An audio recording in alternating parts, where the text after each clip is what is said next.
national security. Among everything else, it's national security. We've also rapidly turned the worst border crisis in world history. I believe we had the worst border ever in history. I don't care if you had a fourth world country. You know, we allow third world country in. We would allow fourth world war countries in also. It doesn't matter. There was never a border that was as bad as our border. We allowed anybody in with no checks, no vetting.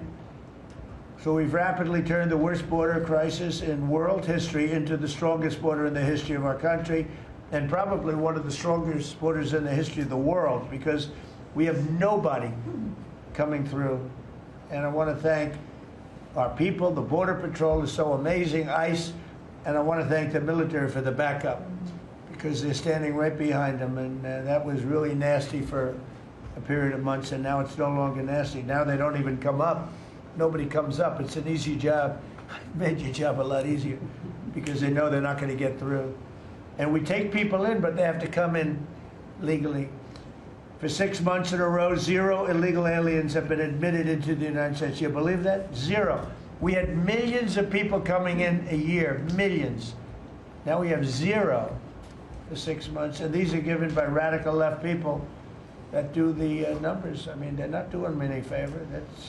They're being we don't have our net numbers are unbelievable, but we had 0 people in the last 6 months. Illegal border crossings along the U.S.-Mexico border have plummeted to the lowest level ever recorded,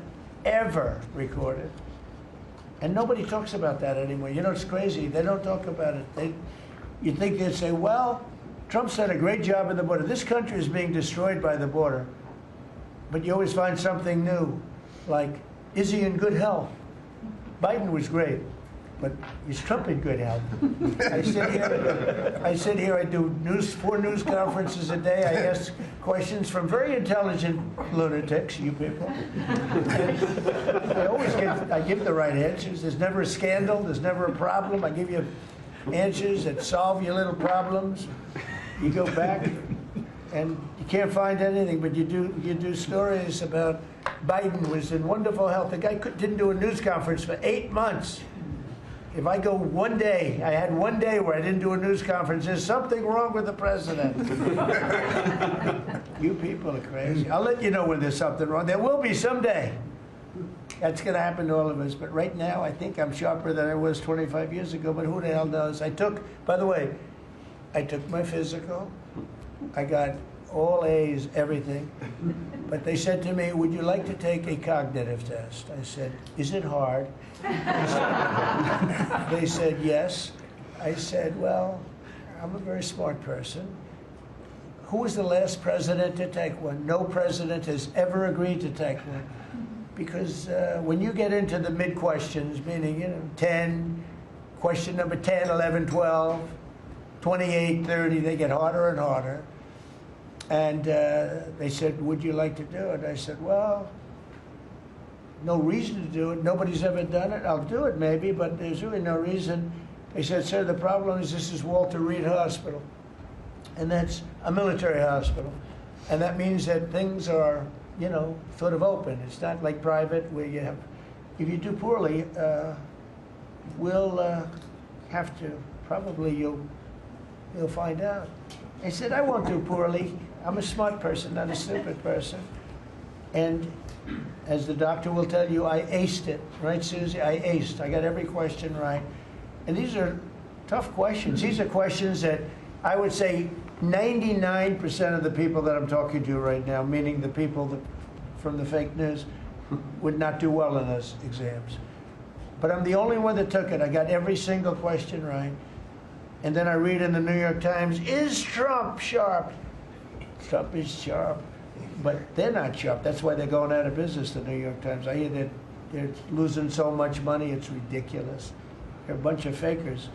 But we can never let another thing happen like what happened to us with a fake election, with a rigged election, where a guy like Joe Biden assumes the presidency. Because the man was grossly incompetent. And he was incompetent 30 years ago. But he was really incompetent for those last few years. And our country was put at great danger because of it. So for 6 months in a row, we had Zero people. Illegal border crossings along the U.S.-Mexico border have plummeted to the lowest level ever, ever, ever. Think of that. And the net benefit to our country is enormous, incalculable. America is strong and respected again. On the world stage, we're really respected. In fact, I went to a NATO and they were calling me the president of Europe. We're doing very well. We have a lot of respect. As you know, we have a problem with a war that our people are trying to settle now with Russia and Ukraine. We are not involved in the war monetarily anymore. Biden gave away $350 billion like it was candy. That's a massive amount of money. And much of it in cash, a lot of it in equipment.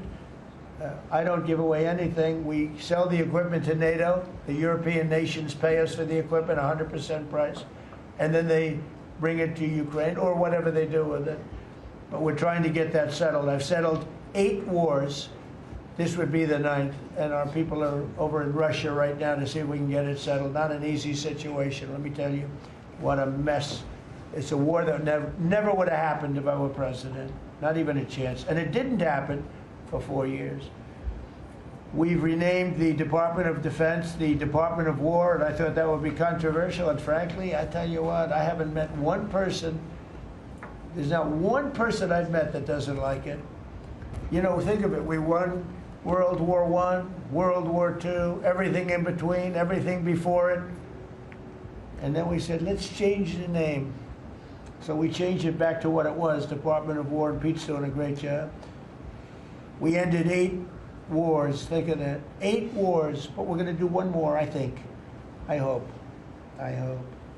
Every time I end a war, they say, if President Trump ends that war, he's going to get the Nobel Prize. So I end that war. Well, he won't get it for that war, but if he ever gets it for the next war, now they're saying, if he ever ends the war with Russia and Ukraine, he's going to get the Nobel Prize. What about the other 8 wars? India, Pakistan. Think of all the wars I ended. I should get the Nobel Prize for every war, but I don't want to be greedy. Actually, the woman who got the Nobel Prize said, "You've got to be kidding. Trump deserves the Nobel Prize." So that was very nice of her. I appreciate it, which is true, actually. But I don't care about that. You know what I care about? I care about death. I care about all the people that are dying. And last month, 27,000 young people died, mostly young people, mostly soldiers, despite some missiles being shot into Kiev and other places. But think of it, mostly young people. 27,000 people died between Russia and Ukraine last month. What a shame. So we're restoring law and order to our cities and towns. If you look at what's happened, and I want to pay my deepest respects to those 2 incredible people from the National Guard in West Virginia they came from. I spoke to their parents. Sarah is gone. She passed away. She's looking down on us now, and she loves her parents, and they loved her. They were